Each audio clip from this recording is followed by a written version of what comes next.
The story of how the 3 Series Touring came to be. It is the story of a BMW employee who only wished to go on vacation with his family. With my family, wife, and 2 kids, I needed a bigger trunk. Especially with young children, you always have more luggage, because everyone wants to take a tricycle or toys, and at that time, conventional cars were too small. In the mid-80s, the BMW 3 Series was only produced as a sedan. But BMW employee Max Reisbuck needed a more spacious BMW for his vacations. So he bought a wrecked 3 Series and started to work on it in the garage of a friend. I had no construction blueprints. The vehicle and the modifications were all in my head. Of course, it grew over a period of several months. I thought about how to do this part and then that part. In order not to exceed his budget of $13,000, Max Reisbuck only used precast elements and welded them together. After 6 months of work, the new vehicle was finished.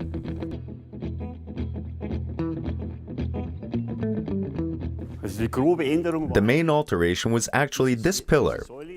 Usually the tail is here. I moved it to the rear edge of the vehicle. With that, the shape of the Touring was almost finished.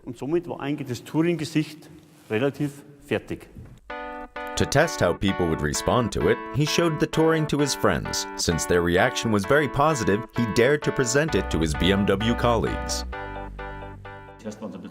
First they were curious, then they were amazed, and finally they loved it.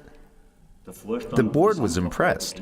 Then BMW took over my car, and 3 years later, the first 3 Series Touring went into production with minimal changes. In 1987, the first Touring hit the market, a spacious 3 Series with an inclined rear and lots of space to fit all needs, with only one visible change compared to the first prototype. The biggest change was this lowered trunk. At the time, the press called it the beer crate gap, because a crate of beer fit exactly through it. BMW now successfully offers Touring variants in most editions. This is in part thanks to a man who only wanted to create space for his daughter's tricycle. I can now say it was the birth of the first lifestyle Touring. The timing was perfect, the design was perfect, and surely I'm very proud of it. An inclined rear and plenty of space for the family. Reisbuck's fundamental ideas can still be found in the Touring of today.